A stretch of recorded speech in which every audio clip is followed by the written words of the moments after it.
Hello, everyone. Welcome back to English Talks Hub. I'm Lily, and oh wow, I'm really excited today. And I'm Arthur. Hi, everyone. Seriously, it feels so good to be here with you. Thanks for spending a little time with us today. And today's topic is a very important one, Arthur. That's right, Lily. Today we're talking about feelings and emotions, how to describe how you feel in English clearly and naturally. Because we feel something every day, right? Happy, tired, excited, bored. So many feelings. Speaking of that, Lily, how are you feeling today? Like right now? Good question. I feel calm and a little happy. I had a slow morning. Coffee, music, it was nice. Oh, wow, that sounds great. I feel relaxed too. Yesterday, I went for a long walk. Then I cooked dinner at home. Simple, quiet, perfect. See, just like that, Arthur, we're already sharing feelings. Yes, and if this is your first time here, welcome. Please hit subscribe, tap like, and come learn English with us every day. Yes, please do. That small click helps us a lot and lets us keep making fun, real-life English lessons. Exactly. Here on English Talks Hub, we practice real English. Everyday English. The kind people actually use when they talk. Not textbook English, not robot English. Real feelings, real stories, real conversations. Yes, happy, calm, relaxed. We're doing it already. Exactly. And that's why today's lesson will feel easy, natural, and very useful for you. So stay with us. Relax and let's talk about emotions together.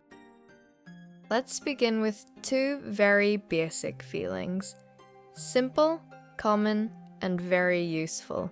The first one is happy. Arthur, when do you feel happy? I feel happy when my morning starts well. Good sleep, warm coffee, no rush. That small moment makes me happy. Oh, wow. I love that. For me, I feel happy when I finish something difficult. When I close my laptop and say, yes, I did it. That feeling is happy. Yes, and we can also say glad. I'm glad to be here right now, Lily. Exactly. And another word is pleased. I'm pleased with today's lesson. Calm, clear, and friendly. But in everyday conversation, happy is the most common word. Simple and natural. Now let's change the feeling. What is the opposite of happy? That would be sad. I feel sad when plans change suddenly. You expect something and then it's canceled. I understand that. I feel sad when I hear a sad voice from a friend, even if they don't say much. Yes, and it's okay to feel sad sometimes. It's a normal emotion. Now let's talk about upset. I felt upset this morning. I woke up late, spilled my coffee, and missed my bus. Nothing terrible, but together, upset. Upset is like a mix. A little sad, a little angry, and a little stressed.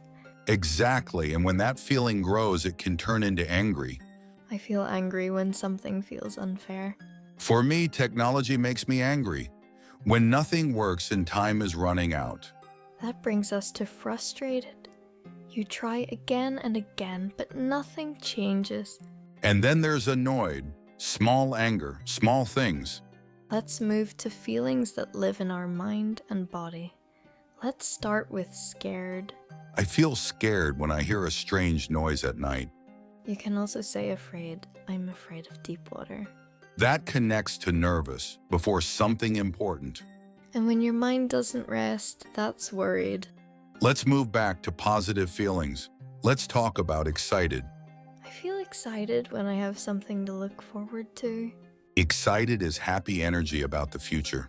But then we feel tired. And sometimes exhausted, no energy left. Let's talk about surprised. Surprise can be good or bad. And when it's very strong, we say shocked. Another common feeling is confused. Confusion can lead to lonely. But connection brings hopeful. And progress makes us feel proud. Sometimes we feel embarrassed. And sometimes just bored. Have you ever felt jealous? Yes, but I try to turn jealous into impressed. That leads to relieved. And sometimes disappointed. Let's talk about deeper feelings. Guilty. And ashamed. Now something lighter, curious. Curiosity leads to grateful. But sometimes we feel anxious. And when everything comes at once, overwhelmed. We talked about so many feelings today. Happy, sad, angry, frustrated, excited, grateful, anxious, and more. You don't need to be perfect. Even saying, I feel good is a great start. Asking, how do you feel, is not just English, it's kindness. Thank you for learning with us. If you enjoyed this lesson, subscribe, and comment below. We'll see you next time on English Talks Hub. Take care. Bye.